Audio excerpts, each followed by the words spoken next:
বিরতিহীন সংবাদ দুপুরে আপনাদের সাথে আছি আমি মাহমুদা মৌমিতা এবং জাহিদুল বাসার শুরুতে জানাবো প্রধান শিরোনামগুলো। বিরোধীদের বাধার মুখে আবারও বাড়ল কুইক রেন্টাল বিদ্যুৎ কেন্দ্রের মেয়াদ, বিদ্যুৎ ও জ্বালানির দ্রুত সরবরাহ বৃদ্ধির বিল পাস।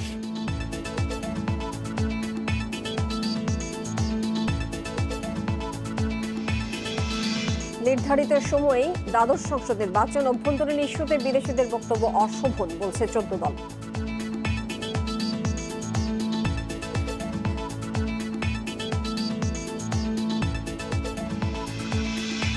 খালেদা জিয়ার দণ্ডাদেশ স্থগিতের মেয়াদ বাড়ানোর বিষয়টি প্রক্রিয়াধীন, জানালেন স্বরাষ্ট্রমন্ত্রী।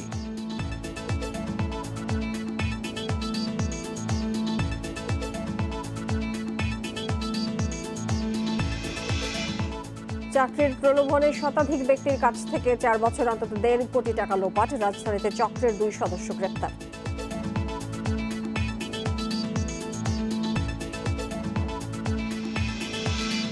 এবং চীনকে মোকাবেলায় যুক্তরাষ্ট্র, যুক্তরাজ্য, অস্ট্রেলিয়ার নতুন নিরাপত্তা জোট, পরমাণু সাবমেরিন তৈরি করবে অস্ট্রেলিয়া।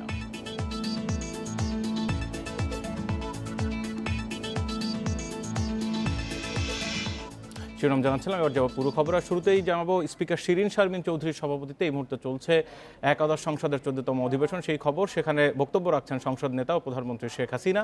আমরা সরাসরি যাচ্ছি তার বক্তব্যে। যেটা জাতির পিতা বঙ্গবন্ধু শেখ মুজিব শুরু করেছিলেন স্বাধীনতার পর গুচ্ছগ্রাম নির্মাণের মধ্য দিয়ে, এবং তারই পদাঙ্ক অনুসরণ করে গুচ্ছগ্রাম, আদর্শ গ্রাম, তারপরে আশ্রয়ন প্রকল্প, এর মাধ্যমে আমরা গৃহহীন মানুষকে ঘর করে দিচ্ছি।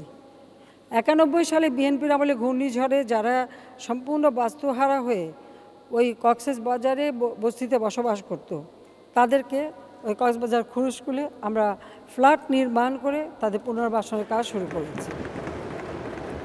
বস্তিবাসী তারা যেন ভালোভাবে বাঁচতে পারে তাদের জন্য ফ্ল্যাট নির্মাণ করে দিয়েছি। তারা ভাড়া দিয়েই থাকবে, কিন্তু একটু ভালোভাবে বাঁচবে। বাংলাদেশে যেখানেই ভূমিহীন গৃহহীন মানুষ, তাদেরকে আমরা আশ্রয়ণ প্রকল্পের মাধ্যমে ঘর করে দিয়েছি। এই বলতে গেলে 96 সাল থেকে এ পর্যন্ত কম করে হলেও 10 লক্ষ মানুষকে আমি ঘর তৈরি করে দিয়েছি। মাননীয় স্পিকার, এবারে যে ঘটনাটা ঘটেছে এবং এখানে মাননীয় কোনো সংসদ সদস্য প্রশ্ন তুলেছেন আশ্রয় নিয়ে এবং সেখানে দুর্নীতি, এটা নিয়ে আমরা তদন্ত করেছি। দেখা গেছে 9টি জায়গায় আমরা দুর্নীতি পেয়েছি, আর 10-12টা জায়গায় যেখানে অতি বৃষ্টি হলো, সে বৃষ্টির কারণে মাটি ধসে ঘর পড়ে গেছে। সেখানে কিন্তু আরও অনেক ঘর ছিল। আর প্রায় 300টি জায়গায় যেখানে আমাকে প্রত্যেকটা ঘরের ছবি আমার কাছে আছে, পুরো তদন্ত করে দেখা গেছে সেখানে দরজা জানলার উপরে হাতুড়ির আঘাত, ফ্লোরগুলি খুঁচে ওটা ভাঙা। আমি যদি জানতাম প্রশ্ন উঠবে, আমি ছবিটা নিয়ে আসতাম, আগামীতে ছবি দেখাবো।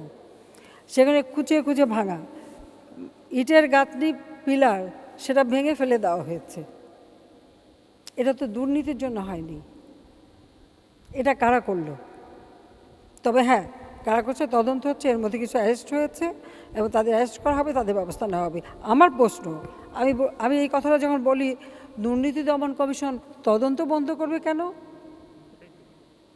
সেখানে আমার প্রশ্ন, তাদের তো তদন্ত বন্ধ করার কথা না, তাদেরকে তো বন্ধ করতে হবে, তাদের তো তদন্ত চালু রাখতে হবে, তদন্ত করে দেখতে হবে এখানে যারা ভাঙলো তারা কারা, তাদের উদ্দেশ্যটা কী ছিল, তারা কেন ভাঙলো। সেটা তো দুর্নীতি দমন কমিশন যদি তদন্ত করে থাকে এটা করতেই হবে। কিন্তু আমাদের মাননীয় একজন সংসদ সদস্য বললেন যে দুর্নীতি দমন কমিশনের লোক তাকে বলছে আমরা তদন্ত করব কি, প্রধানমন্ত্রী এই কথা বলেছেন। কিন্তু যে ভেঙেছে তারও নিশ্চয়ই কোনো উদ্দেশ্য ছিল। এখানে দুর্নীতি দমন কমিশন কোনো কর্মকর্তা তো এই কথা বলার কথা না, তো এই কথা যে কর্মকর্তা বলেছে যদি আমরা জানতে পারি, তো তার ব্যাপারেও একটু খোঁজ নিতে হবে। এবং আমি দুর্নীতি দমন কমিশনকে বলবো, যে কয়টা ঘর, এই যে 300 ঘর ক্ষতিগ্রস্ত হয়েছে, প্রত্যেকটার তদন্ত তাদের করতে হবে এবং রিপোর্ট দিতে হবে। এটাই আমার কথা, তাদের রিপোর্ট দিতে হবে। অবশ্যই এখানে দুর্নীতি করলে আমি সেই দুর্নীতি মানতে রাজি না। গরিবরে ঘর করে দেবো, সেখান থেকেও টাকা মেরে খাবে। আমরা এখন ঠিক করেছি, আমরা একেবারে কংক্রিটের পিলার এবং আমরা স্টিলের ফ্রেম দিয়ে ঘর করে দিচ্ছি, সেইভাবে করে দেবো যাতে চট করে ভাঙতে না পারে। কারণ দরজা, জানলা, ফ্লোর, সব কিছু ভাঙা, একটু ছবি দেখলে বোঝা যায়। যাই হোক, মাননীয় স্পিকার, বাংলাদেশে দারিদ্র্যের হার প্রায় 40 ভাগ ছিল। আমরা এই অল্প সময়ের মধ্যে সেটা 20 ভাগে নামিয়ে এনেছি। হয়তো করোনাকালীন সময়ে কিছু লোক কর্ম হারিয়েছে, কাজ পাচ্ছে না, তবে একেবারে না খেয়ে কেউ নেই।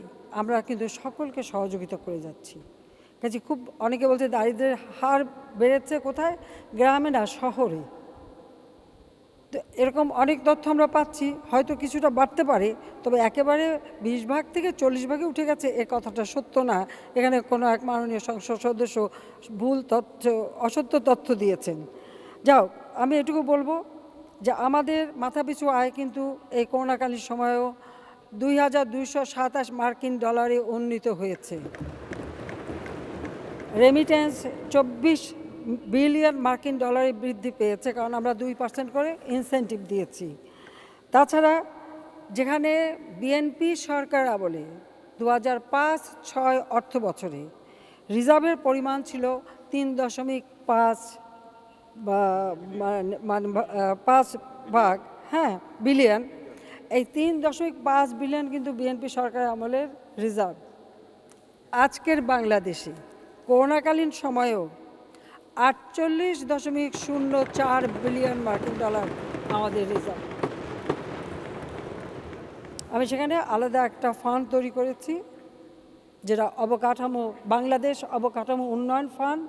এখানে অনেক কাজ আমরা নিজেদের অর্থায়নে করতে পারি, সেই ব্যবস্থাটা আমরা নিয়েছি। অর্থনৈতিক অগ্রগতিতে বিশ্বে 5টি দেশের মধ্যে বাংলাদেশ একটি। বর্তমানে বাংলাদেশ বিশ্বের 41তম বৃহৎ অর্থনীতির দেশ। মানুষের খাদ্য নিরাপত্তা নিশ্চিত করেছি, পুষ্টি নিরাপত্তা নিশ্চিত করেছি, চিকিৎসার ব্যবস্থা করেছি। মানুষের স্বাস্থ্য যাতে ভালো থাকে তার ব্যবস্থা নেওয়া হয়েছে। একেবারে মায়ের পেটে যে সন্তান, সেই মাকেও যেমন আমি ভাতা দিচ্ছি, মা বাচ্চা হবার পরে যে বাচ্চা মায়ের দুধ খায় সেই মাকেও আমি ভাতা দিচ্ছি, এবং সার্বিকভাবে স্কুল ফিডিং কর্মসূচি করছি, যার জন্য খুব স্বাভাবিকভাবে এবং মানুষের মাঝে সচেতনতা আসছে। আজকে মানুষের গড় আয়ু 73 বছরে উন্নীত হয়েছে। 12 কোটি মানুষ এখন ইন্টারনেট ব্যবহার করে। আমাদের বিদেশে লোক যাওয়া, হ্যাঁ, ধারণা করা ছিল করোনার কারণে হয়তো অনেকে যেতে পারবে না বা ফেরত আসতে হবে। যারা ফেরত এসেছে সাথে সাথে তাদের আর্থিক সহায়তা দেওয়া এবং তাদের কর্মসংস্থানের ব্যবস্থা, বিকল্প ব্যবস্থা সবই করা হয়েছে, বা ঋণের ব্যবস্থা করা হয়েছে। আবার এর মধ্যেও কিন্তু মানুষ কিন্তু বাইরে গেছে চাকরি বা কাজ করতে। এমনকি সেখানে যাদের কোয়ারেন্টাইন করতে হয়, অন্য দেশে যে কোয়ারেন্টাইন করতে গেলে অনেক বেশি খরচ। কয়েকটি দেশের সাথে আমাদের নেগোসিয়েশন হয়েছে, তারাই এই সমস্ত উদ্যোগ নেবে। দেয়া বাড়িতে কয়েকটা ফ্ল্যাট তাদের দিয়ে দেওয়া হয়েছে, বিল্ডিং দিয়ে দেওয়া হয়েছে, সেখানে তারা নিজেরা কোয়ারেন্টাইন করিয়ে এই কর্মীদেরকে নিজের দেশে নিয়ে যাবে। সেই সুযোগটা আমরা সৃষ্টি করে দিয়েছি। যখন আমাদের একটা লক্ষ্য ছিল যে আমাদের প্রবৃদ্ধি আরও বেড়ে যাবে, আমরা বেড়ে যাচ্ছে, আমরা 8 ভাগে উঠে গিয়েছিলাম, কিন্তু করোনার কারণে এটা আমাদের কিছু কমাতে হলো। 7.2% আমরা টার্গেট ধরেছি। এর মাঝেও আমরা প্রায় 5%-এর উপরে আমাদের প্রবৃদ্ধি রাখতে পেরেছি। কিন্তু সাথে সাথে মূল্যস্ফীতি, সবসময় মূল্যস্ফীতি আমাদের নিয়ন্ত্রণে। বর্তমানে আমাদের মূল্যস্ফীতি 5.3% রাখতে পেরেছি। আর আমি যদি সারা বছরটা ধরি, তো গড় প্রবৃদ্ধি আমাদের 6.6% আমরা রাখতে সক্ষম হয়েছি। হয়তো এই করোনা না থাকলে আমরা হয়তো আরও ভালো করতে পারতাম, তবে মূল্যস্ফীতি সবসময় সহনশীল থাকে, তার ব্যবস্থা আমরা নিয়েছি। মাননীয় স্পিকার, আমাদের অনেকগুলি মেগা প্রজেক্ট, এখানে অনেকে বক্তৃতা দিয়েছেন, মেগা প্রজেক্টের কী দরকার? হ্যাঁ, সেটা বলবেনই, কারণ বাংলাদেশের উন্নয়নের কী দরকার? যারা কথা বলেন নিজের টাকা পয়সা হলেই তো, চাকচিক্য বাড়লেই তো হয়ে গেল, বাংলাদেশের মানুষ যাক মরে, সেটাই হলো কথা। আমাদের তা না, আমরা সার্বিক উন্নয়ন যাতে দেশের মানুষের হয়, এই জন্য করোনাকালীন সময় আমরা দেশের মানুষকেই কিন্তু সবথেকে বেশি সহযোগিতা দিয়েছি। আর পদ্মা সেতু নিয়ে যে দুর্নীতির কথা উঠেছিল, আমরা তো চ্যালেঞ্জ করেছিলাম, প্রমাণ করতে পারেনি বিশ্বব্যাংক বা কেউ। আজকে আমাদের নিজস্ব অর্থায়নে আল্লাহর রহমতে পদ্মা সেতু কিন্তু প্রায় সম্পূর্ণ হয়ে গেছে।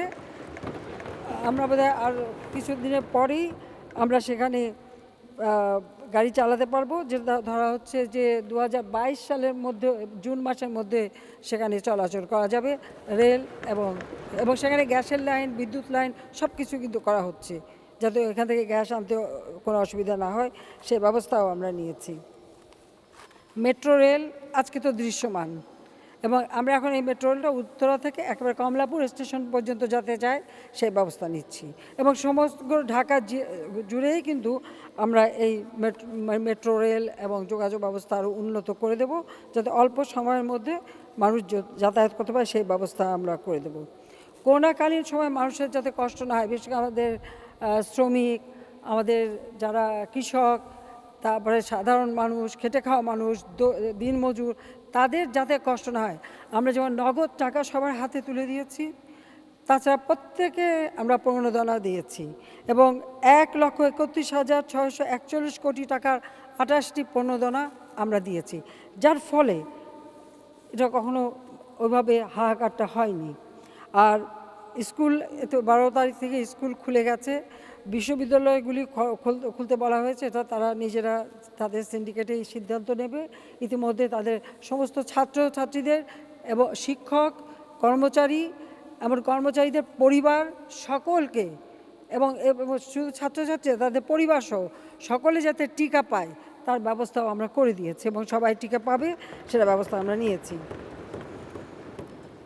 আমাদের সময় আমরা শুধু শিক্ষার উন্নতি করা না, শিক্ষা নীতিমালা নেওয়া, আমরা এমনকি শিক্ষার পাঠ্যক্রমটা আধুনিক যাতে হয় তার ব্যবস্থা মাত্র কয়েকদিন আগে আমরা সেই নীতিটা গ্রহণ করেছি।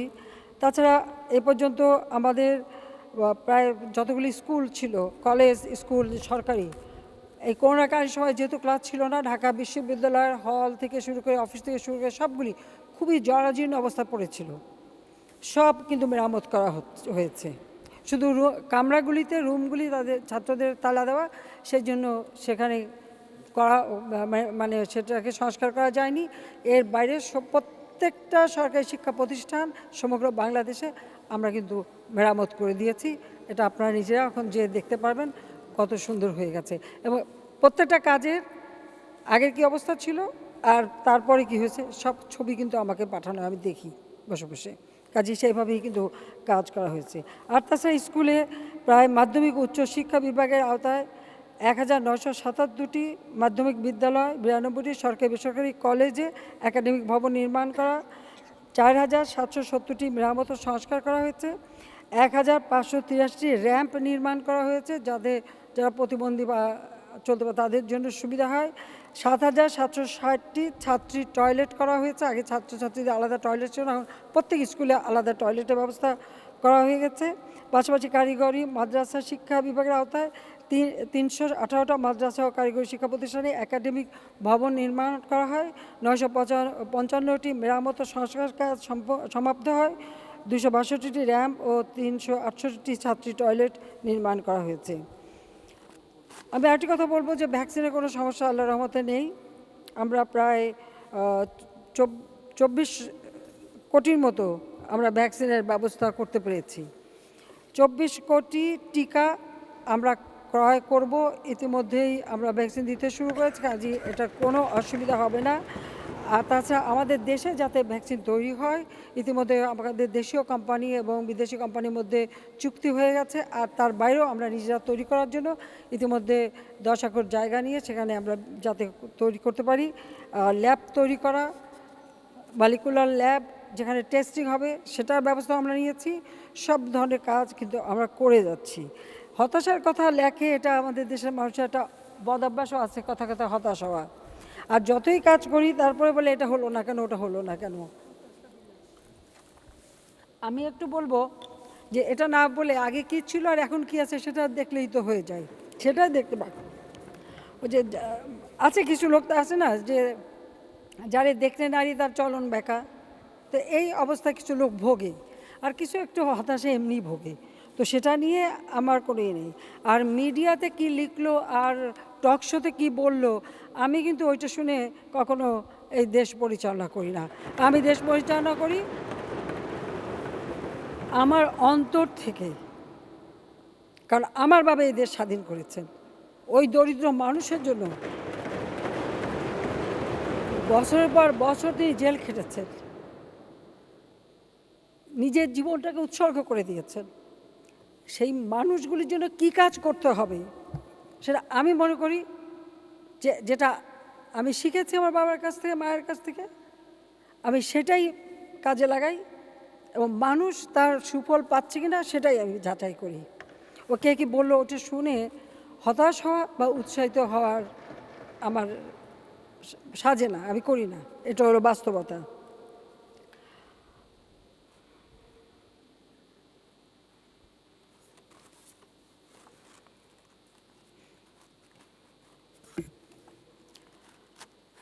আমাদের মাননীয় একজন সদস্য উনি বাজেটেও বলছেন, বক্তৃতাও বলছেন যে স্বাস্থ্য খাত নাকি একেবারে শেষ হয়ে গেছে, আর বিএনপির এই সদস্য বলছেন ওনারা যদি আসে তাহলে নাকি সব ঠিক করে ফেলবে।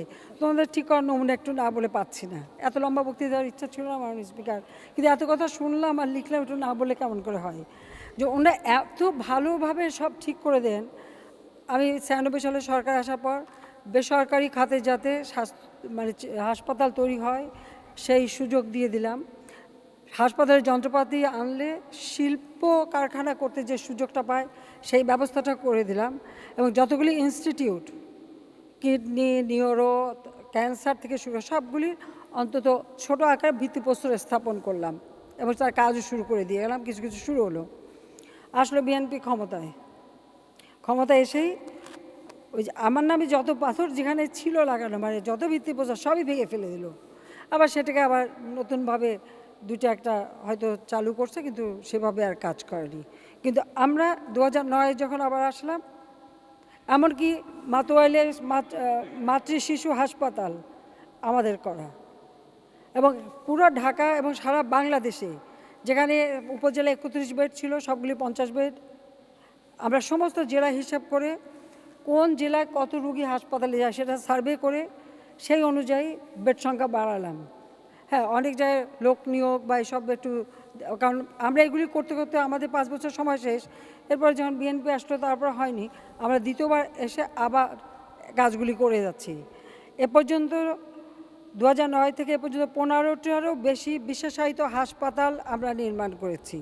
National institute of neuro science প্রথম পর্যায়ে, কুর্মিটোলা 500 শয্যা বিশিষ্ট জেনারেল হাসপাতাল, খিলগাঁও 500 শয্যা বিশিষ্ট জেনারেল হাসপাতাল, national institute of ENT Tejgaon 250 শয্যা বিশিষ্ট টিবি হাসপাতাল, Shyamoli Dhaka, Bangladesh institute of tropical and infectious diseases Fakirhat, এবং এটা ফকিরহাট হবে না, এটা চট্টগ্রাম।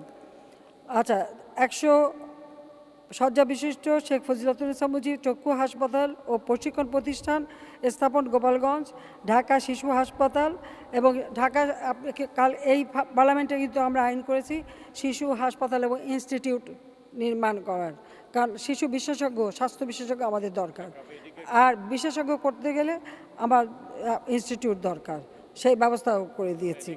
এবং ঢাকা মেডিকেল কলেজ, সেখানে আবার 2 নাম্বার, আর প্রথম একটা ছিল 800 বেডের, আমরা আরও 500 বেডের মানে দ্বিতীয় ইউনিট সেটা নির্মাণ করে দিয়েছি। এটা প্রথমবারই সরকারি চেষ্টা করেছি। বাংলাদেশের প্রথম মেডিকেল বিশ্ববিদ্যালয় আমরা করে দিই। এবং এই মেডিকেল বিশ্ববিদ্যালয়ের অবস্থাটা কী করেছিল? বঙ্গবন্ধু মেডিকেল বিশ্ববিদ্যালয় রুগী ছিল 300 কি 400, আর বিএনপি ক্ষমতা এসে তাদের ড্যাবের যত নেতা সব চাকরি পেল সেখানে। রুগী 300 থেকে 400, ডাক্তার 800। কেউ প্র্যাকটিসও করে না, কিছু করে না, কিন্তু ওইখানে চাকরি নিয়ে বসে থাকলো। এত ভালো ব্যবস্থা তারা করে দিয়েছিল, যা মানে বিশ্ববিদ্যালয়ের অবস্থা এই কাহিল। রুগী যা তাকে ডাবল ডাক্তার এখানে, এটাই তো খুব ভালো ব্যবস্থা তারা নিয়েছিল। কমিউনিটি ক্লিনিক করেছিলাম, গ্রামের মানুষ বিশেষ করে মহিলারা নিজেরা পায়ে হেঁটে চিকিৎসা পেত। বিএনপি ক্ষমতা এসে সেটা বন্ধ করে দিল, কারণ খালেদা জিয়া বলল যে কমিউনিটি ক্লিনিক চালু হলে সবাই নাকি নৌকায় ভোট দেবে, সেই জন্য ওটা বন্ধ। পরে এসে সেখানে গরু ছাগল চড়তে শুরু করলো অথবা জুয়ার আড্ডা বসতো। আবার আমরা দ্বিতীয়বার ক্ষমতা এসে আর সারা বাংলাদেশে এই কমিউনিটি ক্লিনিক আমরা আবার চালু করেছি। কমিউনিটি ক্লিনিক, পারিবারিক মানে পরিবার পরিকল্পনা, মাতৃ শিশু মঙ্গল হাসপাতাল সব ধরনের ব্যবস্থা আমরা করে দিয়েছি, যার জন্য মাতৃমৃত্যু হার কমেছে, শিশু মৃত্যু হার কমেছে, সব দিক থেকে মানুষ আছে এবং চিকিৎসা পাচ্ছে। আমরা ন্যাশনাল ইনস্টিটিউট অফ নিউরোসায়েন্স, অনেকে যায় না, আমাদের দেশে বড় লোকরা কিছু হলেই ফুরুতকে উড়ে চলে যায় বিদেশে, এবার করোনায় অনেকে যেতে পারে নাই। তারপর তারা যখন এইসব হাসপাতালে গেছে, সবার চক্ষু চড়ক গাছ যে এত সুন্দর আন্তর্জাতিক মানের হাসপাতাল বাংলাদেশে আছে, অনেকেই সেটা জানতেই পারে নাই। তো এবার করোনা সেটা শিখিয়ে দিয়েছে, এই একটা ভালো কাজ আমি মনে করি যে করোনা থেকে হয়েছে, সেখানে তারা গেছে। তো জাতীয় বার্ন ও প্লাস্টিক সার্জারি ইনস্টিটিউট, 250 শয্যা বিশিষ্ট জাতীয় চক্ষু বিজ্ঞান ইনস্টিটিউট হাসপাতাল শেরেবাংলা নগরে, 50 শয্যা বিশিষ্ট জাতীয় ক্যান্সার ইনস্টিটিউট ও হাসপাতালকে 300 শয্যায় উন্নীত করা হয়েছে। আমাদের যে নিটোর অর্থাৎ পঙ্গু হাসপাতাল, সেটাকেও উন্নত মানের হাসপাতাল আমরা করে দিয়েছি, কারণ আমি নিজে দেখেছি প্রথমে আসছি সেখানে নাম পঙ্গু হাসপাতাল আর তার লিফট পঙ্গু হয়ে পড়ে আছে, রুগী নেয় ট্রলাতে করে।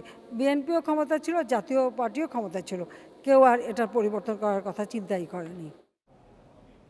একাদশ সংসদের 14তম অধিবেশনে বক্তব্য রাখছিলেন সংসদ নেতা এবং প্রধানমন্ত্রী শেখ হাসিনা। আমরা চলে যাচ্ছি পরের খবরে। জরুরি ভিত্তিতে বিদ্যুৎ ঘাটতি মেটাতে 1 দশক আগে প্রণয়ন করা হয়েছিল বিদ্যুৎ এবং জ্বালানি সরবরাহ বিশেষ আইন। সেই আলোচিত আইনের মেয়াদ আরও 5 বছর বাড়িয়ে সকালে এই সংক্রান্ত বিলটি পাশ হয় সংসদে। এর ফলে ভাড়া ভিত্তিক বিদ্যুৎ কেন্দ্রের মেয়াদ বাড়ানো সহ এই খাতে টেন্ডারবিহীন যে কোনো প্রকল্প করা যাবে। তো সরবরাহ বৃদ্ধি। বৃহস্পতিবার সকালে বিদ্যুৎ প্রতিমন্ত্রী নজরুল হামিদ বিদ্যুৎ ও জ্বালানির দ্রুত সরবরাহ বৃদ্ধি বিশেষ বিধান সংশোধন বিল 2021 সংসদে পাশের প্রস্তাব করেন। পরে তা কণ্ঠভোটে পাশ হয়। এর আগে বিলের উপর দেয়া জনমত যাচাই, বাছাই কমিটিতে পাঠানো এবং সংশোধনীর প্রস্তাবগুলোর উপর আলোচনা শেষে স্পিকার তা নিষ্পত্তি করেন। বিলটি পাশের প্রক্রিয়ার সময় বিরোধী দল জাতীয় পার্টি ও বিএনপির সংসদ সদস্যরা এর বিরোধিতা করেন। তাদের অভিযোগ, জনগণের করের টাকা অন্যের হাতে তুলে দেওয়ার জন্য এই আইন করা হচ্ছে। এই কুইক রেন্টাল বিদ্যুৎ কেন্দ্রগুলো থেকে টাকা বানানো এত সহজ হয়ে গেছে যে চাহিদা না থাকলেও তেল ভিত্তিক নতুন কুইক রেন্টাল বিদ্যুৎ কেন্দ্র স্থাপন চলছে। যুক্তরাষ্ট্রভিত্তিক গবেষণা প্রতিষ্ঠান institute for energy economics financial analysis IEEFA গত বছর এক প্রতিবেদনে জানিয়েছিল, বাংলাদেশে মোট বিদ্যুৎ কেন্দ্রের মাত্র 43% ব্যবহার করা হয়, বাকি 57% বিদ্যুৎ কেন্দ্র অলস বসিয়ে রেখে জাস্ট কেন্দ্র ভাড়া দেওয়া হয়। কোনো সময় বলেন যে একটা আসে, একটা বৃষ্টি যদি আসে জোরে, তাহলে বিদ্যুৎ অফ হয়ে যায়। আবার অনেক সময় বলেন যে আমাদের লাইনটি ভালো না। আমি মাননীয় প্রতিমন্ত্রী আপনাকে বলবো, আমরা যে অবস্থায় আছি আমাদেরকে বাঁচান, এই বিদ্যুৎ যাতে 24 ঘন্টা পাই, সেই জন্য প্রয়োজনে যা কাজ করতে লাইন নতুন করতে হয় করেন। ওই আইনের এক্সটেনশন এখন খুব প্রয়োজন আছে বলে আমি মনে করি না। পরে বিদ্যুৎ ও জ্বালানি প্রতিমন্ত্রী নজরুল হামিদ বলেন, নিরবিচ্ছিন্ন বিদ্যুৎ সরবরাহের জন্যই এই বিলটি আনা হয়েছে। নির্ভরযোগ্য, নিরবিচ্ছিন্ন এবং সাশ্রয়ী মূল্যে যাতে আমরা বিদ্যুৎ জ্বালানি দিতে পারি, এই কারণেই কিন্তু আমি আরও 5 বছর এটার এক্সটেনশন চাচ্ছি। আমরা শতভাগ বিদ্যুৎ আইন করেছি, আপনি নিজেই বলছেন যে আরও বেশি লাইন করেন। তো একটা ট্রান্সমিশন করতে গেলে আমার 3 বছর লাগবে। 3 বছর কি আপনি অন্ধকারে থাকতে চান? আপনাকে আমরা 6 মাসের মধ্যে লাইন দিতে চাই, এই জন্যই তো দ্রুত আইন দরকার। 2009 সালের আওয়ামী লীগ সরকার ক্ষমতায় আসার পর বিদ্যুৎ সংকট দ্রুত সমাধানের লক্ষ্যে বেশ কয়েকটি ভাড়া ও দ্রুত ভাড়া ভিত্তিক বিদ্যুৎ কেন্দ্রের অনুমোদন দেওয়া হয়। এসব ভাড়া ভিত্তিক বিদ্যুৎ কেন্দ্রকে বৈধতা দিতে 2010 সালে প্রণয়ন করা হয় বিদ্যুৎ ও জ্বালানির দ্রুত সরবরাহ বৃদ্ধি বিশেষ বিধান আইন। শুরুতে 2 বছরের জন্য এই আইন করা হলেও পরে কয়েক দফায় সময় বাড়ানো হয়। নুরে জান্নাত, ইন্ডিপেন্ডেন্ট নিউজ, ঢাকা। সাংবিধানিক নিয়ম মেনেই দ্বাদশ সংসদ নির্বাচন হবে, তাতে কেউ না এলে সে দায়িত্ব তাদেরই বলে জানিয়েছেন 14 দলীয় জোট নেতারা। জাতীয় নির্বাচনের মতো অভ্যন্তরীণ বিষয়ে বিদেশি ব্যক্তি বা সংস্থার এখতিয়ার বহির্ভূত মন্তব্য বিবৃতিতে কিছু আসা যায় না বলেও মন্তব্য তাদের। 2008-এর জাতীয় সংসদ নির্বাচনে হেরে ফল প্রত্যাখ্যান করেছিল বিএনপি নেতৃত্বাধীন জোট। সরকারের মেয়াদের শেষ দিকে দলীয় সরকারের অধীনে ভোটে যাবে না জানিয়ে নেমেছিল সরকার পতনের আন্দোলনেও। তখন একের পর এক চলে নজিরবিহীন পেট্রোল বোমা হামলা, পুড়তে থাকে যানবাহন, বাড়তে থাকে মৃত্যু ও ভয়াবহতা। তারা বয়কট করলেও অনুষ্ঠিত হয় 10ম জাতীয় সংসদ নির্বাচন। এর এক পর্যায়ে অনির্দিষ্টকালের অবরোধ ডাকেন বিএনপি চেয়ারপারসন খালেদা জিয়া। টানা 92 দিনের সেই অবরোধ শেষ হয় কোনো ঘোষণা ছাড়াই। এতে মাঠের রাজনীতিতে কোণঠাসা হয়ে পড়ে বিএনপি। 2018 জাতীয় সংসদ নির্বাচনে অংশ নেয়া না নেয়া নিয়ে নানা নাটকীয়তার পর ভোটে আসে তারা, তবে ঘটে ফল বিপর্যয়। দ্বাদশ জাতীয় সংসদ নির্বাচন সামনে রেখেও দলীয় সরকারের অধীনে ভোটে না যাওয়ার কথা বলছে দলটি। নির্বাচন অবশ্যই হতে হবে একটা নিরপেক্ষ সরকারের অধীনে। বিএনপি নেতৃত্বাধীন জোটের এই মনোভাব নিয়ে কি ভাবছেন 14 দলীয় জোটের নেতারা? ক্ষমতার মধ্যেই তাদের সৃষ্টি, কাজে ক্ষমতায় থাকা তাদের অভ্যাস, সেই অভ্যাসে ছন্দপতন ঘটার কারণে তারা এখন উন্মাদনায় ভুগছে। কাজে এই উন্মাদনা দিয়ে তো একটি দেশ, একটি জাতি চলতে পারে না। বিএনপি জোট বয়কট করলে নির্বাচন হবে কিনা এ প্রশ্নে 14 দলীয় জোটের মনোভাব স্পষ্ট করছেন এই নেতা। এগুলো কথা বিএনপি আগেও বলেছে, এখনও বলছে। আমি সুস্পষ্টভাবে বলতে চাই, আমাদের সংবিধানে যা আছে এই মুহূর্তে সেই অনুযায়ী নির্বাচন হবে, এর বাইরে যাওয়ার কোনো সুযোগ নেই। সেক্ষেত্রে কোনো দল বা জোটের বয়কটের মধ্যেও নির্বাচনের গ্রহণযোগ্যতা প্রশ্নবিদ্ধ হবে না বলে মনে করেন তারা। বাংলাদেশ এতটুকু শক্তিশালী দেশ যে আমি কোন রাজনৈতিক পদ্ধতি অনুসরণ করব সেইটা আন্তর্জাতিক মহল সেটা নিয়ে গবেষণা করবে, আর সেই গবেষণা আমাকে শুনতে হবে। আমি মনে করি সেটা সঠিক জিনিস না। নির্বাচন বয়কট যে কোনো দলের জন্য আত্মঘাতী উল্লেখ করে সে ভাবনা থেকে সরে এসে বিএনপিকে ভোটের প্রস্তুতি নেওয়ার পরামর্শ দিচ্ছেন 14 দলীয় জোট নেতারা। করা বন্ধ করতে পারবে না। শাহাদাত স্বপন, ইন্ডিপেন্ডেন্ট নিউজ, ঢাকা। খালেদা জিয়ার দণ্ডাদেশ স্থগিতের মেয়াদ বাড়ানোর বিষয়টি প্রক্রিয়াধীন বলে জানিয়েছেন স্বরাষ্ট্রমন্ত্রী আসাদুজ্জামান খান। দুপুরে তিনি এই তথ্য নিশ্চিত করেছেন। এর আগে বিএনপির চেয়ারপারসনের সাজা স্থগিত এবং মুক্তির মেয়াদ আরও 6 মাস বাড়ানোর বিষয়ে জানান আইনমন্ত্রী আনিসুল হক। গত আগস্টে খালেদা জিয়ার পরিবারের পক্ষ থেকে সাজা স্থগিত এবং মুক্তির মেয়াদ বাড়ানোর জন্য স্বরাষ্ট্র মন্ত্রণালয়ে আবেদন করা হয়। স্বরাষ্ট্র মন্ত্রণালয় সেই আবেদনের বিষয়ে মতামতের জন্য আইন মন্ত্রণালয়ে পাঠায়। খালেদা জিয়ার মুক্তির শর্তের মধ্যে ছিল তাকে দেশে চিকিৎসা নিতে হবে, দেশের বাইরে যেতে পারবেন না তিনি। গত বছরের মার্চে কারাগার থেকে মুক্তির পর গুলশানের নিজ বাসভবন ফিরোজাতেই আছেন খালেদা জিয়া।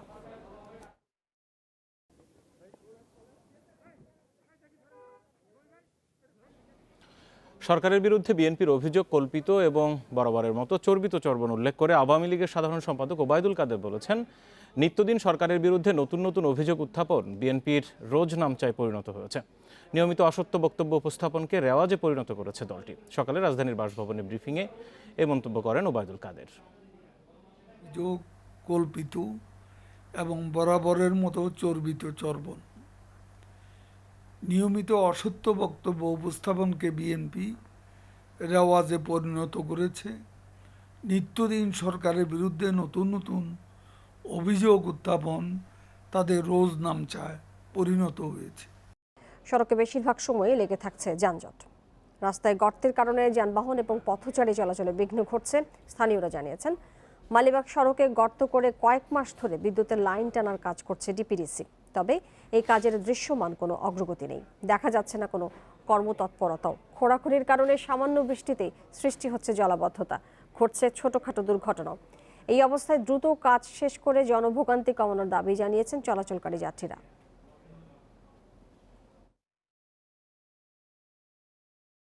ঝুঁকি তো এলা ঝুঁকি না, রাস্তাঘাট কাটে ঘুরে থুইছে, চলাফেরা মানুষের অসুবিধা, পাবলিক কীভাবে চলাফেরা করবে? অনেক রাস্তা কাটার জন্য ড্রাইভার একটু সমস্যা হয় যানজটের। যখন তখন ওনারা এখানে ওইখানে খুদাখুদি করে, কেটে ফেলে, আমাদের তো ভোগান্তি হয়, অনেক অ্যাক্সিডেন্টও হয়। বান্দরবান সদরে ঝিরিতে পাহাড় ধসে নিখোঁজ ভাই বোনের মরদেহ উদ্ধার করা হয়েছে। এই ঘটনায় এখনও নিখোঁজ রয়েছে ওই দুই শিশুর মা। বুধবার সন্ধ্যা 6টার দিকে সদর ইউনিয়নের ছাঙ্গা ত্রিপুরা এলাকায় এই ঘটনা ঘটে। প্রতিদিনের মতো জুম চাষ করে ফেরার সময় সাঙ্গাহ ঝিরিতে গোসল করতে যায় কৃষ্ণতী ত্রিপুরা, তার মেয়ে বাজেরুং ত্রিপুরা, ছেলে প্রদীপ ত্রিপুরা ও রাঙাতি ত্রিপুরা। কিন্তু প্রবল বর্ষণে ঝিরির পানি বেড়ে যাওয়ায় মা মেয়ে সহ 4 জন পাশের একটি বড় পানির হাউসে আশ্রয় নেন। এ সময় হঠাৎ পাহাড় ধসে তাদের ওপর পড়লে রাঙাতি ত্রিপুরা বেঁচে গেলেও মা মেয়েসহ ৩ জন নিখোঁজ হন। পরে পুলিশকে জানানো হলে তাৎক্ষণিকভাবে রেড ক্রিসেন্টের সদস্যরা উদ্ধার অভিযানে যায়। পানি বেশির কারণে পাহাড়ের ঢল যখন যে নেমে আসছে ওই সময় এরা মানে আর পার হইতে পারে না, ওইদিকে থাকতে এরা এই টাঙ্কির উপরে উঠে গেছে। জায়গাটা এমন ব্যাকওয়ার্ড জায়গা, এখানে সচরাচর যাওয়া যায় না, অনেক কষ্ট করে যেতে হয়। ঝিরিতে পরে এরা নিখোঁজ হয়েছে, আমরা ওনাদের জন্য উদ্ধার করার চেষ্টা করতেছি। রাত থেকে অভিযান শুরু হলেও বৈরী আবহাওয়ায় বেগ পেতে হয় উদ্ধার কার্যক্রমে। পরে বৃহস্পতিবার সকালে উদ্ধার করা হয় মেয়ে বাজেরুং ত্রিপুরা ও ছেলে প্রদীপ ত্রিপুরাকে। এখনো আমাদের রেস্কিউ অভিযান চলছে, আমরা যতক্ষণ পর্যন্ত লাশ না পাবো আমাদের অভিযান চলমান থাকবে। আমরা আছি ঘটনাস্থলে, মায়ের লাশ খোঁজাখুঁজি করতেছি, পাইলে পরবর্তীতে আমরা ব্যবস্থা নিব আর কি। 2011 সাল থেকে এই পর্যন্ত বিভিন্ন সময় বান্দরবানে পাহাড় ধসে 91 জন মারা গেছেন। Independent news desk. সহকর্মী মংখিং মার্মা এই মুহূর্তে বান্দরবান থেকে এই ঘটনার আরও বিস্তারিত নিয়ে আমার সাথে যুক্ত আছেন, বিস্তারিত জানবো তার কাছ থেকে। মংখিং, যেজন নিখোঁজ আছে 2 শিশুর মা, তার উদ্ধারের সর্বশেষ অভিযান কোন পর্যায়ে রয়েছে? আরেকটি বিষয় জানাবেন যে এই ধরনের ঝুঁকিপূর্ণ পথে যাতে কেউ না যায়, আগে থেকে কোনো ধরনের সতর্কতা ছিল কিনা বা প্রশাসনের কোনো উদ্যোগ ছিল কিনা? গতকালকে থেকে কিন্তু এখনো পর্যন্ত ফায়ার সার্ভিসের যে সকল সদস্য আছেন এবং পাড়াবাসী সকলেই মিলে কিন্তু যে জায়গায় আসলে ঘটনাটি ঘটেছে তার আশেপাশে যে সকল ঝিরিগুলো আছে সেগুলোতে কিন্তু এখনো কিন্তু উদ্ধার অভিযানগুলো চলছে। শুধুমাত্র এখানে পাড়াবাসী নয়, এখানে কিন্তু সকাল থেকে নতুন করে পুলিশের সদস্য এবং সেনাবাহিনীও সংযুক্ত হয়েছে এবং এখানে বিভিন্ন যে ঝিরি ঝর্ণাগুলোর যে শাখা প্রশাখা যেগুলো আছে সেগুলোতে কিন্তু উদ্ধার অভিযানগুলো এখনো পর্যন্ত চলমান আছে। আপনাকে যদি জানিয়ে রাখতে চাচ্ছি সেটি হচ্ছে যে আসলে যারা গতকালকে এই একই পরিবারের 3 জন যারা নিখোঁজ রয়েছেন এখানে, তারা আসলে জুম থেকে ফেরার পথে আসলে সেখানে গোসল করতে নামার পরে যে ভারী ঢলের কারণে তারা পার হতে পারেনি এবং সেই ক্ষেত্রে কিন্তু তারা সেখানে অবস্থান করে এবং সেখান থেকে হঠাৎ করে পাহাড়ি ঢলের কারণে কিন্তু পাহাড় ধসে আসে, যার কিন্তু তারা সেখানে কিন্তু 4 জনই কিন্তু 4 জন ছিল একই পরিবারে। 4 জনের মধ্যে 3 জন কিন্তু আসলে এই পাহাড়ি ঢলে পানিতে ভাসিয়ে গিয়েছে এবং একজন কিন্তু সেখানে কোনোভাবে প্রাণে বেঁচে গিয়ে সে কিন্তু পাড়াতে খবর দিয়েছে এবং তার পরবর্তীতে কিন্তু এই উদ্ধার অভিযানগুলো চলছে। আপনি যেটি বলছেন সেটা হচ্ছে আসলে এই সকল ঝুঁকিপূর্ণ জায়গা, আসলে আপনি জানেন যে পাহাড়ে যে কোনো সময় হঠাৎ বর্ষা বা বৃষ্টির ঢলের কারণে কিন্তু হঠাৎ করে ঝিরির পানি বেড়ে যায় এবং বিভিন্ন জায়গায় ল্যান্ডস্লাইড গুলো হয়, ছোট ছোট ল্যান্ডস্লাইড সেই ঝিরির আশেপাশে জায়গাগুলোতে। আসলে এইখানে প্রশাসনের পক্ষ থেকে নানাভাবে যে ধরনের উদ্যোগগুলো নেওয়া হয় সেটা কিন্তু শহর কেন্দ্রিক বা আশেপাশের এলাকাগুলো থেকে। তো সেক্ষেত্রে কিন্তু দুর্গম যে সকল এলাকাগুলো আছে সেখানে কিন্তু আসলে ওইভাবে সেই সংবাদগুলো সেখানে কিন্তু পৌঁছায় না, যার কারণে ওই এলাকাবাসী এবং স্থানীয়রা মনে করছেন যে আসলে এটি একটি সতর্কতামূলক যদি পরবর্তীতে যদি উদ্যোগ নেওয়া হয় প্রশাসনের পক্ষ থেকে, তাহলে এই ধরনের ঝুঁকিপূর্ণ এবং এই ধরনের ঘটনা থেকে নির্মূল হয় বলে এলাকাবাসীরা মনে করছেন। এটি হচ্ছে সর্বশেষ পরিস্থিতি বান্দরবান পাহাড় ধসে। বান্দরবান থেকে জানাচ্ছেন আমাদের সহকর্মী মংখিং। গত 24 ঘন্টায় করোনা এবং উপসর্গ নিয়ে রাজশাহী সহ 4 জেলায় 11 জনের মৃত্যু হয়েছে। এদের মধ্যে করোনা আক্রান্ত হয়ে 3 জন এবং উপসর্গ নিয়ে 8 জন মারা গেছেন। রাজশাহী মেডিকেল কলেজ হাসপাতালের করোনা ইউনিটে আরও 7 জনের মৃত্যু হয়েছে, যাদের মধ্যে 1 জন করোনা এবং 6 জন উপসর্গ নিয়ে মারা গেছেন। সেখানে শনাক্তের হার 4.98%। চট্টগ্রামে করোনায় মারা গেছেন 2 জন, নতুন আক্রান্ত 112 জন, উপসর্গ নিয়ে সাতক্ষীরা এবং বরিশালে 2 জনের মৃত্যু হয়েছে।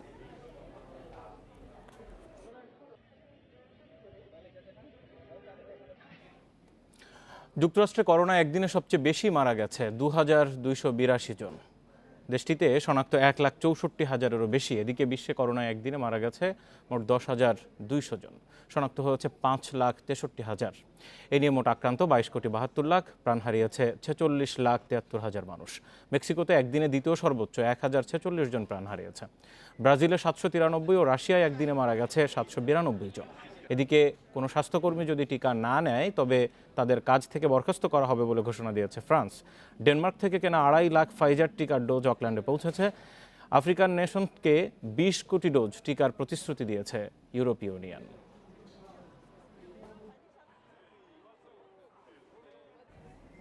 দীর্ঘদিন ধরে বন্ধ 483টি রেল স্টেশনের 115টি একটি পরিণত হয়েছে পরিত্যক্ত স্থাপনায়। এরই মধ্যে এসব স্টেশন থেকে চুরি হয়েছে মূল্যবান সরঞ্জাম। পাশাপাশি রেল সেবা থেকে বঞ্চিত হচ্ছেন অনেক এলাকার মানুষ।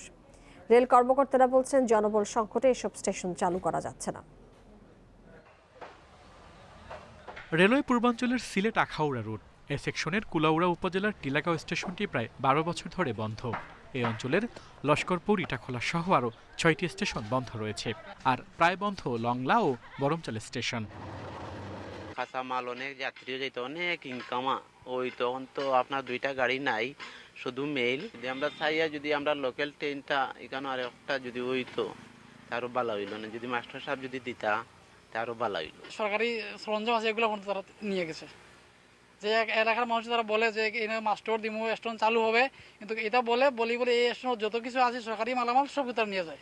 যাত্রী মনে করে এরকম ভাবে চলাচল করতে বহু টাকা পয়সা খরচা ফ্যান্তি হয়ে যায়, কিন্তু এই যে প্ল্যাটফর্ম ভাঙ্গাচুরা হয়ে পড়ে রয়েছে, কোনো দোকানপাট চলাচল নেই। রেলওয়ের পূর্বাঞ্চলের 228টির মধ্যে 46টি আর পশ্চিমাঞ্চলের 225টির মধ্যে 69টি স্টেশন বন্ধ। দীর্ঘদিন ধরে বন্ধ থাকায় দখল হচ্ছে স্টেশনের জমি, রক্ষণাবেক্ষণের অভাবে নষ্ট হচ্ছে রেলের সরঞ্জাম, আর একই সাথে রাজস্ব হারাচ্ছে সরকার। ক্রুসিং স্টেশন তো ক্রুসিং এর জন্য খোলা রাখছে, নাহলে ক্রুসিং না হইলে এটাও হয়তো বন্ধ হয়ে যাইতো। স্টেশন মাস্টার খুব শর্ট আছে, শর্টের কারণে এই সমস্যাটা, মানে সব স্টেশনই প্রায় 2 জন মাস্টার দিয়ে চালাইতেছে। রেলমন্ত্রী জানান, স্টেশন মাস্টার ও জনবলের অভাব রয়েছে। সংকট কাটাতে সহকারী স্টেশন মাস্টার পদে শিগগিরই নিয়োগ দেওয়া হবে। ইতিমধ্যেই আমরা অ্যাডভার্টাইজমেন্ট দিয়েছি, আমরা 235 জন বোধহয় আমাদের আপনার সহকারী স্টেশন মাস্টার, এটা হলো মানে সবথেকে নিম্ন পদ, এটাই রিক্রুটমেন্ট হয় এই পদে। আমরা আশা করতেছি যে এই রিক্রুটমেন্ট হলে 6 মাস এদের ট্রেনিং লাগে, ট্রেনিং হওয়ার পরে তারা এরা স্টেশনে কাজ করার জন্য উপযোগী হয়। গত 11 বছরে নতুন স্টেশন হয়েছে 95টি, আর নতুন ট্রেন চালু হয়েছে 133টি। রেলে কর্মরত আছে 14,358 জন, শূন্য পদ রয়েছে 33,279টি। আল আমিন হোসেন, ইন্ডিপেন্ডেন্ট নিউজ, ঢাকা। জাপানি শিশুদের ফেরত চেয়ে করা মা নাকানো এরিকোর রিটের শুনানি আজ বেলা 3টায় শুনানির কথা রয়েছে। এর আগে গত 31 আগস্ট হাইকোর্ট জাপানি নাগরিক নাকানো এরিকো, বাংলাদেশি নাগরিক শরীফ ইমরানকে 2 শিশু সন্তান নিয়ে 15 দিন ভাড়া বাসায় থাকার আদেশ দেন। এরপর থেকে গুলশানের একটি ভাড়া ফ্ল্যাটে রয়েছেন তারা। 15 দিন শেষ হয়ে যাওয়ায় আজ আবারও এ নিয়ে শুনানি অনুষ্ঠিত হবে। গত 19 আগস্ট জাপানি চিকিৎসক এরিকো নাকানো 2 মেয়েকে নিজের জিম্মায় নেওয়ার নির্দেশনা চেয়ে রিট করেন।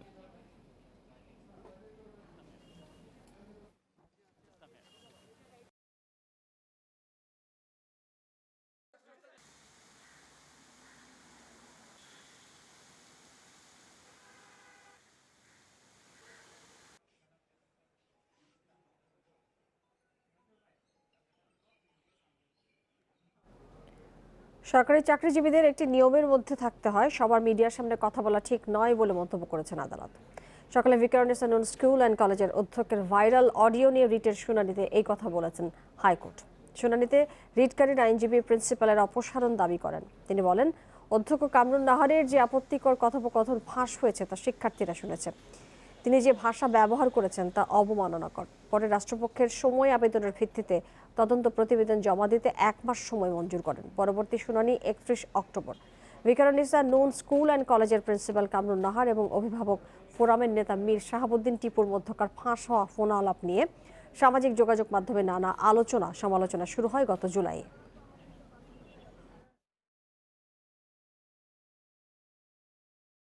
যে সারা বাংলাদেশের মানুষ ইতিমধ্যে জেনেছে, ওনার অডিও ক্লিপটা শুনেছে, সেখানে অশ্রাব্য স্ল্যাং ছিল সেগুলি শুনেছে, এবং পাশাপাশি ভিকারুননিসা নূন স্কুল অ্যান্ড কলেজের সকল ছাত্রীরা এই ক্লিপসটি শুনেছে। তো সেই কারণে একজন শিক্ষক হিসেবে উনি ওনার নৈতিক অধিকার হারিয়েছেন এই দায়িত্বে থাকার। আমরা সেই কারণে কোর্টকে বলেছিলাম ওনাকে ওনার দায়িত্ব থেকে অপসারণ করে তদন্তটি করা হোক। ভুইফোড় কোম্পানি খুলে সরকারি বেসরকারি বিভিন্ন প্রতিষ্ঠানে নিয়োগ দেওয়ার মিথ্যে প্রলোভন দেখিয়ে অর্থ হাতিয়ে নেওয়া চক্রের 2 সদস্যকে গ্রেপ্তার করেছে সিআইডি। রাজধানীর ভাটারা এলাকা থেকে তাদের গ্রেপ্তার করা হয়। সকালে সিআইডি কার্যালয়ে সংবাদ সম্মেলনে জানানো হয়, চক্রটি প্রতারণা করে 4 বছরে অন্তত 1.5 কোটি টাকা হাতিয়ে নিয়েছে। চক্রটি চাকরির ভুয়া নিয়োগপত্র দিয়ে অর্থ হাতিয়ে নিত। ভুক্তভোগীর সংখ্যা শতাধিক বলে জানিয়েছে গোয়েন্দা পুলিশ।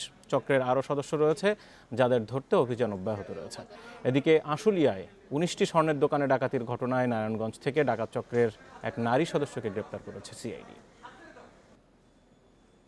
আস্থা গেটওয়ে লিমিটেড নামে একটি আউটসোর্সিং প্রতিষ্ঠান নাম দিয়ে রেজিস্ট্রি করেন।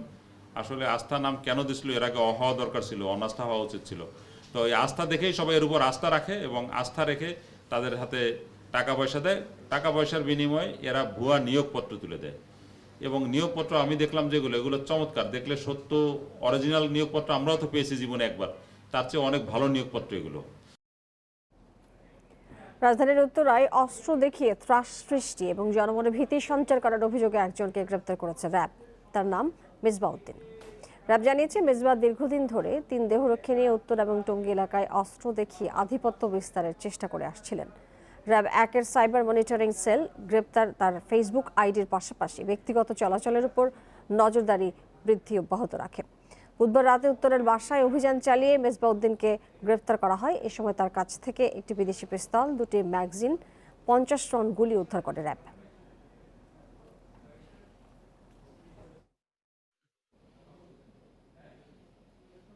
চীনকে রুখতে নতুন বিশেষ নিরাপত্তা চুক্তি ঘোষণা করেছে যুক্তরাষ্ট্র, যুক্তরাজ্য ও অস্ট্রেলিয়া।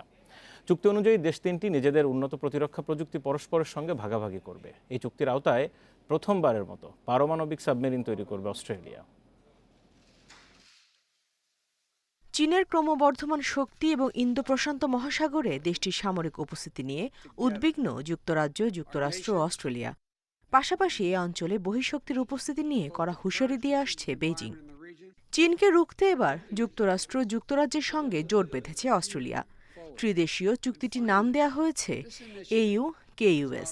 এই চুক্তিতে থাকছে কৃত্রিম বুদ্ধিমত্তা, কোয়ান্টাম ও সাইবার প্রযুক্তি সংক্রান্ত বিষয়। বুধবার নতুন নিরাপত্তা চুক্তি নিয়ে যৌথ বিবৃতি দেন যুক্তরাষ্ট্র, যুক্তরাজ্য এবং অস্ট্রেলিয়ার সরকার ও রাষ্ট্রপ্রধান।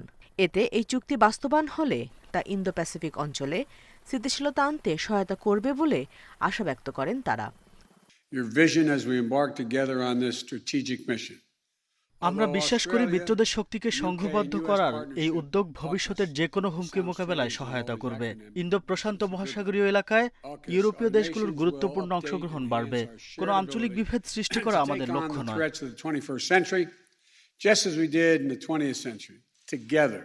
নতুন এই প্রতিরক্ষা চুক্তিকে চীনের বিরুদ্ধে অস্ট্রেলিয়ার প্রথম দৃশ্যমান সামরিক পদক্ষেপ হিসেবে দেখছেন নিরাপত্তা বিশ্লেষকরা। এমন এক সময় চুক্তিটি কার্যকর হলো যখন দক্ষিণ চীন সাগর থেকে উত্তরে তাইওয়ান পর্যন্ত বিস্তৃত জলসীমায় নিয়মিত টহল শুরু করেছে Australia. Nusrat Sherin, independent news. Times ম্যাগাজিনের বিশ্বের 100 প্রভাবশালী ব্যক্তির তালিকায় জায়গা পেয়েছেন তালেবানের সহ প্রতিষ্ঠাতা এবং আফগান সরকারের উপপ্রধানমন্ত্রী মোল্লা আব্দুল গনি বারাদার। বুধবার প্রকাশিত 2021 সালের তালিকায় এই তালেবান নেতাকে ক্যারিশম্যাটিক সামরিক নেতা এবং গভীর ধার্মিক ব্যক্তি হিসেবে উল্লেখ করা হয়েছে। এতে বলা হয়েছে, বারাদারের সমঝোতার ভিত্তিতে আফগানিস্তানে জয় পেয়েছে তালেবান। ওই সময় তিনিই সব সিদ্ধান্ত নিচ্ছিলেন বলে জানা গেছে। সাবেক সরকারি কর্মীদের ক্ষমার ঘোষণাও দেওয়া হয় তার নির্দেশে। এদিকে টাইমসের 2021 সালের প্রভাবশালী ব্যক্তির তালিকায় রয়েছেন মার্কিন প্রেসিডেন্ট জো বাইডেন এবং ভাইস প্রেসিডেন্ট কামালা হ্যারিস, চীনের president Xi Jinping, Prince Harry এবং মেগান, সাবেক মার্কিন প্রেসিডেন্ট ডোনাল্ড ট্রাম্প, ভারতের প্রধানমন্ত্রী নরেন্দ্র মোদী এবং পশ্চিমবঙ্গের মুখ্যমন্ত্রী মমতা ব্যানার্জি।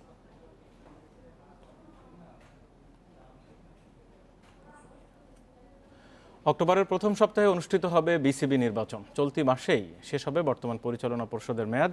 বিসিবির গঠনতন্ত্র অনুযায়ী পরিচালনা পর্ষদের মেয়াদ শেষ হওয়ার 45 দিনের মধ্যে শেষ করতে হবে নির্বাচনের আনুষ্ঠানিকতা। ইতোমধ্যেই নির্বাচনকে সামনে রেখে 5 সদস্যের কমিশনও গঠন করেছে বিসিবি। দ্রুতই বৈঠকে বসবে নির্বাচনের কমিশনের সদস্যরা। সেখানেই ঠিক হবে নির্বাচনের চূড়ান্ত তারিখ। 20 সেপ্টেম্বর প্রকাশ হবে চূড়ান্ত কাউন্সিলরদের তালিকা।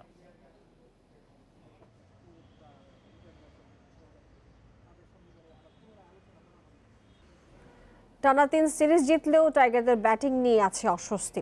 ওপেনারদের দুর্বলতা কাটাতে বিশ্বকাপে ভয় ডরহীন ক্রিকেটের পরামর্শ কোচ এবং বিশ্লেষক নাজমুল আবেদিন ফাহিমের। তিনি বলছেন, স্পোর্টিং উইকেটে ব্যাটসম্যানদের খেলার ধরনের পরিবর্তন আনা জরুরি। বড় রানের জন্য পাওয়ার প্লের ব্যবহার এবং স্ট্রাইক রোটেশনে গুরুত্ব দিয়েছেন এই ক্রিকেট গুরু।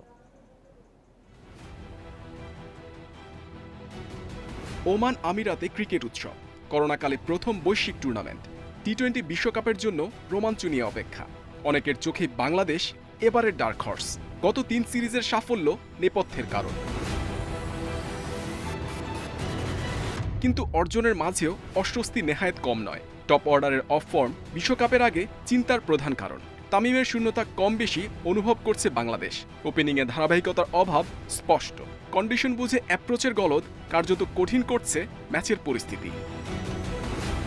লিটন দাসের অবস্থা করুণ। এবছর 9 টি-20তে মোটে 75 রান, স্ট্রাইক রেট 98-এর কাছে। সেই তুলনায় মোহাম্মদ নাইম অনেক এগিয়ে। বিশ্বকাপে ওপেনিংয়ে টাইগারদের ভরসা। এবছর 16 ম্যাচে প্রায় 24 গড়ে 351 রান, যদিও স্ট্রাইক রেট এই ফরম্যাটের জন্য বেমানান। বিশ্বমঞ্চে দারুণ কিছু যদি করতেই হয়, সেখানে জ্বলে উঠতে হবে ওপেনারদের। শুরু থেকে একটু ফেয়ারলেসলি খেলতে পারি এবং সেটার কারণে যদি কুইক কিছু রান করতে পারি, আমার মনে হয় সেটা আমাদের পুরো দলকে খুব সাহায্য করবে। তো আমাদের খেলার নেচারের মধ্যে সেটার অভাব আছে। আসলে আমরা খুব স্লো অ্যাপ্রোচ নিয়ে খেলি টি-20তে। আমরা মনে করি একটা অল্প রানের হলেও একটা স্লো হলেও একটা ভালো পার্টনারশিপ দরকার, তারপর ওখান থেকে আস্তে আস্তে আমরা বিল্ড আপ করবো। কিন্তু টি-20 সেটা অ্যালাউ করে না। দলে তেমন পাওয়ার হিটার নেই। স্ট্রাইক রোটেশনেও সমস্যা আছে টাইগার ব্যাটারদের। তাহলে ঘাটতি পুষিয়ে নেয়ার উপায় কি? প্রথমে ব্যাটিং করি, আমাদেরকে হয়তো 170 বা 180 রান, এই ধরনের কিছু টার্গেট নিয়ে আমাদের ব্যাটিং করতে হবে। আমরা যখন চেজ করবো তখন হয়তো আমাদের ওরকম 170 বা 180 রান চেজ করতে হবে। এই ধরনের মানসিকতা আমাদের থাকতে হবে এবং যদি তা করতে চাই আমি, তাহলে আমাদের ব্যাটিং এর মধ্যে বেশ পরিবর্তন আনতে হবে, শুধু খেলার স্কিলের মধ্যে না, মানসিকতার মধ্যে। ওমানের স্বল্প সময়ের ক্যাম্প আর প্রস্তুতি ম্যাচের দিকে তাকিয়ে টিম টাইগার্স কন্ডিশনের সাথে দ্রুত মানিয়ে সাহসী হতে হবে লিটন নাইমদের। Mohammad Nazim, Independent News, Dhaka. Champions League অভিযানের প্রথম ম্যাচে হোঁচট খেল মেসি, নেইমার, এমবাপে ত্রয়ী। সময়ের সেরা 3 তারকাকে নিয়েও ব্রাগার মাঠে 1-1 গোলে ড্র করেছে পিএসজি। অন্যদিকে 9 গোলের ঘটনাবহুল ম্যাচে লাইপজিগকে হারিয়েছে ম্যানচেস্টার সিটি। আলাদা ম্যাচে জয় পেয়েছে রিয়াল মাদ্রিদ ও লিভারপুল। ফরাসি মূল্যকে পিএসজিকে টেক্কা দেওয়ার মতো দল নেই। দীর্ঘদিন ধরেই লা পারিসিয়ানদের একচ্ছত্র আধিপত্যের কথা সবার জানা। এই মৌসুমে নব্য গ্যালাক্টিকোস খেতাব পাওয়া দলটির মূল লক্ষ্য অধরা চ্যাম্পিয়ন্স লিগ ট্রফি ঘরে তোলা। সেই অভিযানে ব্রাগার মাঠে প্রায় পূর্ণ শক্তির দল নিয়ে নামে প্যারিসের ক্লাবটি। তবে পিএসজির হয়ে চ্যাম্পিয়ন্স লিগ অভিষেকে জ্বলে উঠতে পারেননি লিওনেল মেসি। বিশ্বসেরা ত্রয়ীর যেখানে ত্রাস ছড়ানোর কথা, সেখানে নেইমার, এমবাপেরা ছিলেন অনুজ্জ্বল। প্রথমার্ধে আন্দের হেরেইরার গোলে এগিয়ে গিয়েও শেষ পর্যন্ত ড্র নিয়ে ফিরেছে পচেত্তিনোর দল। এদিকে লাইপজিগের জালে গোল উৎসব করেছে ম্যানচেস্টার সিটি। 9 গোলের ঘটনাবহুল ম্যাচে পুরো পয়েন্ট পেয়েছে সিটিজেনরা। ক্রিস্টোফার এনকুকুর হ্যাট্রিকের পরও 6-3 গোলে হেরেছে লাইপজিগ। আরেক ম্যাচে রিয়াল মাদ্রিদের কঠিন পরীক্ষা নিয়েছে ইন্টার মিলান। প্রথমার্ধে একচেটিয়া আধিপত্যের পর দ্বিতীয়ার্ধেও ভীতি ছড়িয়েছে ইতালিয়ান জায়ান্ট। তবে আক্রমণের ঢেউ সামলে রদ্রিগোর কল্যাণে মূল্যবান অ্যাওয়ে গোলের জয় নিয়ে ফিরেছে আনচেলত্তির দল।